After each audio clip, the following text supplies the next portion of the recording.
Hi, BootTube. Sorry, I was adjusting my camera. But anyway, if you're wondering how Martin Stein figured out the 3 time periods, apparently 1958, 1975, and 2021 were apparently the 3 times where Earth was in line with Thanagar or something like that. Or I don't remember. I'm sorry if I'm a little too quiet. There's someone outside kind of concentrating and I kind of don't want to disturb them.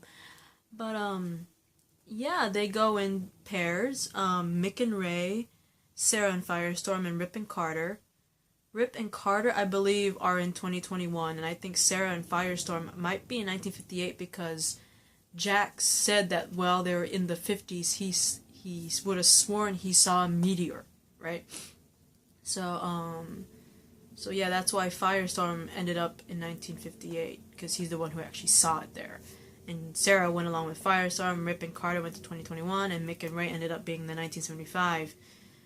And, they all, each pair ended up with their own confrontation fight with their own little savage in each time period, and as well as, like, a group of people. Like, for instance, Rip and Carter had to deal with a mini, I call them a mini army because there's a good chunk of like guard dudes with guns there, as well as Savage in 2021, and of course Kendra's held hostage in 2021. Firestorm and Sarah had to deal with their own little mini army, little Savage army, and they're Savage as well. Firestorm dealt with the people around everybody, while Sarah did like a one-on-one fight with Savage, which was freaking awesome, by the way. Like, seeing Sarah fight Savage by herself. There was a moment when Savage actually aimed at her with a freaking, like, bazooka gun thing. But, Firestorm got her back at the same time, you know, getting rid of all the extra people around. And then, Mick and Ray.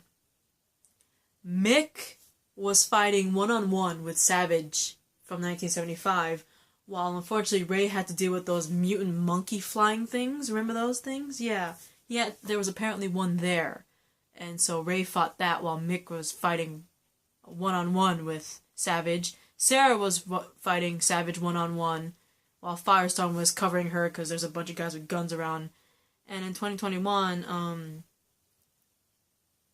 I don't know who was with Savage at first, but there was a moment when Carter got knocked down a bit, and Kendra was able to set herself free and help Carter out, and to the point where Kendra and Carter were fighting Savage, and I think Rip was fighting everybody else. There was a moment there in 2021 where I thought that was badass. Rip got shot a little bit and ended up falling off the roof of the building they were at.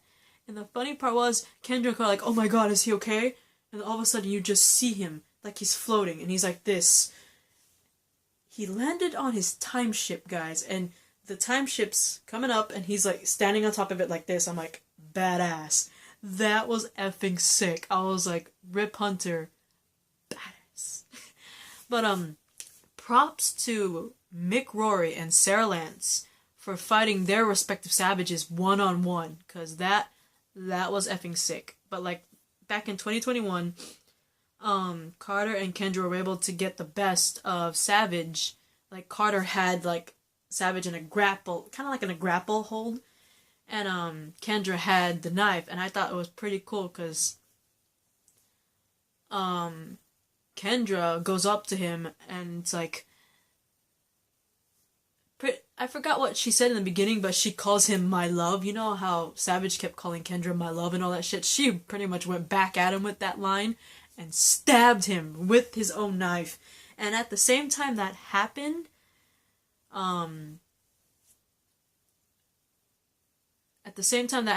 freaking Sarah pretty much breaks her Savage's neck like a savage. Savage. And then also, when Mick punches out his Savage is like, I'm immortal. And then the funny thing is, Mick Roy is like, guess again, and just sets his ass on fire. I thought that was funny as hell. But all 3 pairs end up killing their own Savage. Props to Sarah and Mick for holding out their own and fighting Savage by themselves and killing their respective Savages. It took Carter and Kendra to kill their Savage. Sarah killed her Savage by herself. And Mick, this is the funny thing is, 2021 Savage, it took Carter and Kendra. Okay? For 1958, it took only Sarah, but keep this in mind, Sarah was trained as a League of Assassins. She's an assassin from the League of Assassins. Mick is just, he straight up just thief. He does fist fights and bar fights and all that shit, but he has no League of Assassins training whatsoever. He's not like a reincarnated duo like the Hawks. He held out his own against Savage and killed him by burning his ass. I was laughing so effing hard when I saw that. I was like, done. But then they killed their Savages. They had to deal with their own respective meteors. Ray was funny. Because I thought it was pretty funny because when Mick and Ray's meteor started going off a little bit, Mick called Ray RoboCop, which I thought was like the funniest little nod to RoboCop ever. And I thought it was cute. Rip actually used this shrinking technology and shrunk their meteor. And like it shrunk so little that when it exploded, it was like poof. And I was like, that's adorable. I thought that was freaking adorable. I'm not gonna lie to you. I was like, that's the cutest little explosion I've ever seen in my life. It's like one of those tiny little firecrackers that just goes off like, you know what I mean? That was awesome. But anyway, in the previous video, I mentioned that Firestorm, Jax, and Stein found out that they randomly unlocked a power that they didn't know they had, right? And so, why am I bringing this up is because when Sarah and Firestorm's meteor, Firestorm was able to use that power again and turned the actual meteor into water. It literally turned into liquid. And it was like the coolest shit in the world. There was a cute little joke with Sarah when he did that, because when he turned the meteor into like liquid, it went all over her shoes, and she's like, Matt, you just got my shoes wet. So, like, I thought that was pretty cute that, you know, she was able to make a joke regardless of the situation, and also the fact that she just found out about Laurel. But then that left, Firestorm, Sarah, Mick, and Ray to return to Rip and the others in 2021, where they had the last respective meteor. Unfortunately, what Ray and Firestorm did with their meteors, respectively, did not work on this one, because it was too far gone. And so, they were like, what's gonna happen? And it's like, well, the timeline will be safe, it's just the world will not. So Rip decides to use the Wave Rider to send the last meteor into the sun before it explodes and destroys the Earth. And he volunteers to take it up and, you know, get destroyed with the meteor and the Wave Rider. And, while that happens, though, there is a moment where it seemed like he did die because he sees his family, his wife and child. But then he ends up waking up and Gideon talks him out of it, and they manage to do one last time jump where they manage to send the meteor to the sun before it explodes and without sacrificing themselves. I literally thought we were going to lose Rip. I really was. It would have been a very noble thing, but it's like, at the same time, we just lost Snart, and he died a noble death himself. He sacrificed himself. For Rip to do the same thing kind of cancels out Snart's a little bit. So it's like, come on, we already had one team member sacrifice himself and become a hero. Don't overshadow that by doing the same damn thing in the next episode. It's like, really? So yeah, he ended up not, you know, going out in a bang. He sent off the meteor, but he lived. And Rip, when all that happened, you know, they killed Savage, they get rid of all the meteors, they saved Earth, they saved the timeline. Rip says since there's no more Oculus and no more Time Masters anymore, he proposed that everybody, if they wanted to go with him and literally be the Time Masters with him, you know what I mean? And after, you know, with the respective families and all that stuff, like, Stein's wife told him that he should become a Time Master along with Jax. And, Sarah does have a moment with her father. They visit Laurel's grave where Sarah tells her father, you know, Laurel's the one that told me to go on this journey and be a Time Master and all that stuff, and I'm gonna do it for her in honor of her. I forgot what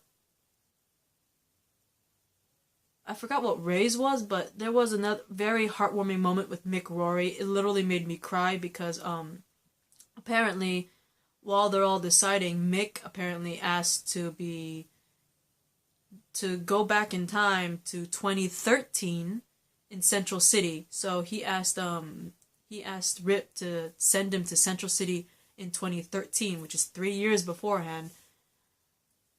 And we see Snart. We literally see Leonard Snart, but of course it's not our Leonard Snart because this is 3 years before they go on their journey with Rip. And they meet up in this bar, and Mick literally tells Leonard Snart, you may not think you're a hero, but you are a hero in my eyes. And that was the most sweetest thing in the world, because I literally fucking cried. And I was like, first off, Snart is there. I know it's not the Snart that we love, the one that went on the journey with them on the Wave Rider and sacrificed himself. This is like 3 years earlier, so he's still kind of a jackass. But seeing his face there in the finale was still an amazing thing, and seeing that heartwarming, in a way, a heartwarming short speech from Mick to Snart, and the fact that Mick said that no matter what Leonard says that he's not a hero, in Mick's eyes, Leonard is a hero, and that literally broke my heart. I was like, oh my god, my eyes, onions must be nearby, because tears just rolling down my face, just like when we lost Snart. I was crying, I was bawling, dude. I was not gonna lie to you. But anyway, they all meet up, I think it was Star City, but I know they all meet up in 2016, and Rip is surprised. He's like, oh wow, all of you are going to join me in becoming Time Masters? And unfortunately though, Kendra and Carter say that, they wanted to start over. Since Savage is dead and no longer coming after them, they want to start new, they want to start fresh, and so they say that they're not going with them on this journey anymore. So they say goodbye to them. They all say goodbye and they fly away. But that does still leave Ray Palmer, Mick Rory, Sarah Lance, Jax Jefferson, and Martin Stein. Still leaves them, right? So they started off with 8 people. Rip started off with 8 people, and he ended up with 5. One, unfortunately, sacrificed his life for the greater good, and 2 of them decided to stay behind in 2016. And as they're about to help Rip, and the fact that the 5 of them decide to help Rip protect the timeline was pretty amazing. But as they're about to leave 2016, they end up seeing the Wave Rider, like, wait a minute, there's another Wave Rider? Because right behind them is Rip's Wave Rider, and they see another one coming at them about to crash. And it literally crash lands in front of them. And this guy comes out of it saying, is this, May 2016? Like, yes, why? It's like, do not leave on that ship. And apparently this guy says that he was sent there by Mick Rory in the future, saying that if they get on that ship that they're gonna die. And the cool thing was the guy said that his name is Rex Tyler, and he literally said, my name is Rex Tyler and I'm from the Justice Society of America. When I heard the name Rex Tyler already, I was like, oh my god! And then he actually confirmed it when he said that he was from the Justice Society of America. I literally dropped down dead. If you do not know who Rex Tyler is, Rex Tyler, you may know him by a very well-known alias. He is Hourman. And if you don't know who Hourman is, he is one of the most main members of the Justice Society of America in the comics. So if you don't know who he is, read any comics from the Justice Society of America. You will see Hourman there. So Rex Tyler is Hourman, and Hourman has been affiliated obviously with the Justice Society of America. He was also involved with the Freedom Fighters, the All-Star Squad, and he was even involved with the Justice League. His abilities were, he used Miraclo pills, which pretty much grant him, like, I don't know how to pronounce it, Miraclo pills or something, but it pretty much grants him superhuman strength, speed, stamina, durability. He has night vision, and he's able to survive underwater. But Hourman, everyone, if you know the Justice Society of America, which is like Golden Age superheroes, Hourman is by far one of the most well-known ones. So if you don't know him, shame on you. Read anything that involves Justice Society and look for Hourman. Because bullshit. you've got to know the golden age superheroes. Oh my god. I ran out of time. I'm sorry.